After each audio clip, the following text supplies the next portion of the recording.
New York by Camp Firelight by O. Henry. Away out in the Creek Nation we learned things about New York. We were on a hunting trip and were camped one night on the bank of a little stream. Bud Kingsbury was our skilled hunter and guide, and it was from his lips that we had explanations of Manhattan and the queer folks that inhabit it. Bud had once spent a month in the metropolis and a week or two at other times, and he was pleased to discourse to us of what he had seen. 50 yards away from our camp was pitched the teepee of a wandering family of Indians that had come up and settled there for the night. An old Indian woman was trying to build a fire under an iron pot hung upon 3 sticks. Bud went over to her assistance and soon had her fire going. When he came back, we complimented him playfully upon his gallantry. "Oh," said Bud, "don't mention it. It's a way I have. Whenever I see a lady trying to cook things in a pot and having trouble, I always go to the rescue.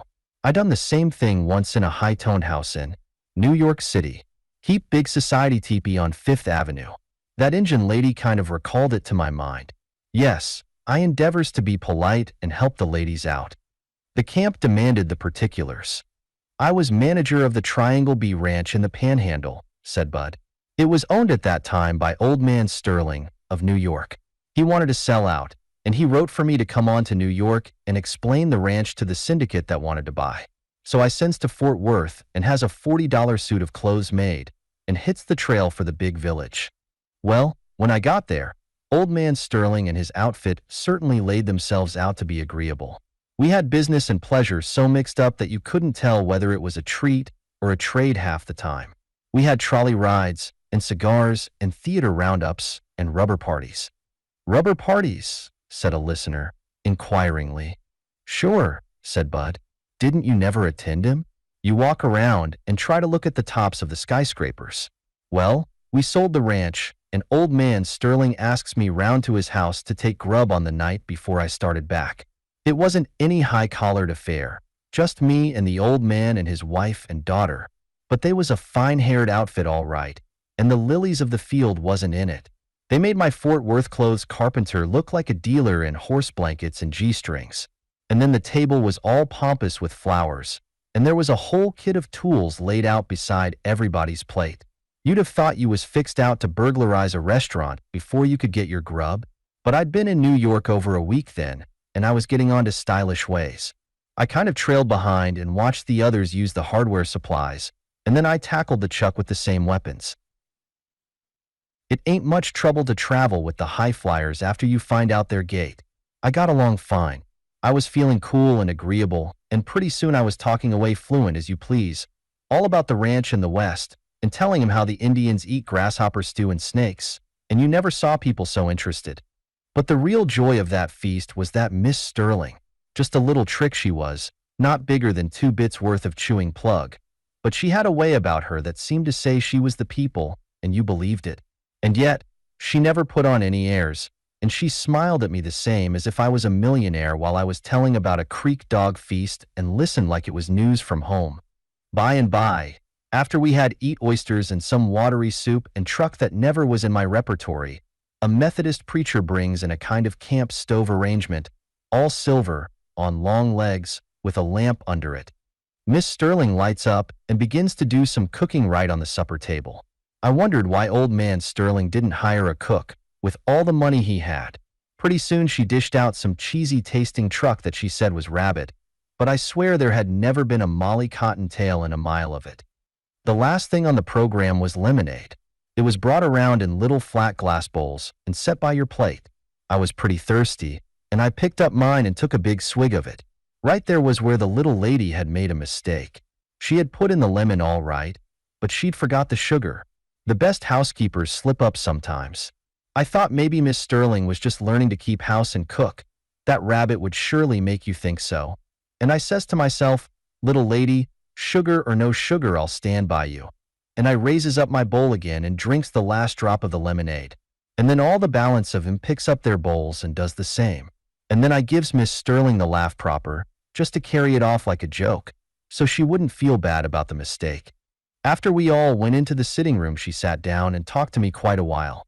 "It was so kind of you, Mr. Kingsbury," says she, "to bring my blunder off so nicely. It was so stupid of me to forget the sugar.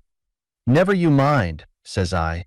Some lucky man will throw his rope over a mighty elegant little housekeeper some day, not far from here. If you mean me, Mr. Kingsbury, says she, laughing out loud, I hope he will be as lenient with my poor housekeeping as you have been. Don't mention it, says I. Anything to oblige the ladies. Bud ceased his reminiscences, and then someone asked him what he considered the most striking and prominent trait of New Yorkers. The most visible and peculiar trait of New York folks, answered Bud, is New York. Most of 'em has New York on the brain. They have heard of other places, such as Waco and Paris and Hot Springs and London. But they don't believe in 'em. They think that town is all Merino. Now to show you how much they care for their village, I'll tell you about one of 'em that strayed out as far as the Triangle B while I was working there. This New Yorker come out there looking for a job on the ranch. He said he was a good horseback rider, and there was pieces of tan bark hanging on his clothes yet from his riding school. Well, for a while they put him to keeping books in the ranch store, for he was a devil at figures. But he got tired of that and asked for something more in the line of activity. The boys on the ranch liked him all right, but he made us tired shouting New York all the time. Every night he'd tell us about East River and J.P. Morgan and the Eden Museum and Hetty Green and Central Park till we used to throw tin plates and branding irons at him.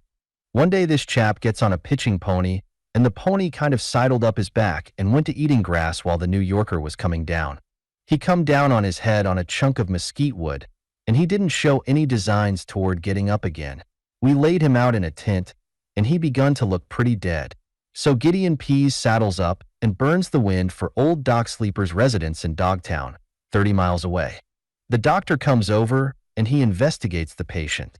Boys, says he, you might as well go to playing 7-up for his saddle and clothes, for his head's fractured, and if he lives 10 minutes it will be a remarkable case of longevity. Of course we didn't gamble for the poor rooster's saddle, that was one of Doc's jokes, but we stood around feeling solemn, and all of us forgive him for having talked us to death about New York. I never saw anybody about to hand in his checks act more peaceful than this fellow. His eyes were fixed way up in the air, and he was using rambling words to himself all about sweet music and beautiful streets and white-robed forms, and he was smiling like dying was a pleasure. He's about gone now, said Document. Whenever they begin to think they see heaven, it's all off. Blamed if that New York man didn't sit right up when he heard the doc say that. Say, says he, kind of disappointed, was that heaven? Confound it all. I thought it was Broadway. Some of you fellows get my clothes. I'm going to get up. And I'll be blamed, concluded Bud, if he wasn't on the train with a ticket for New York in his pocket 4 days afterward.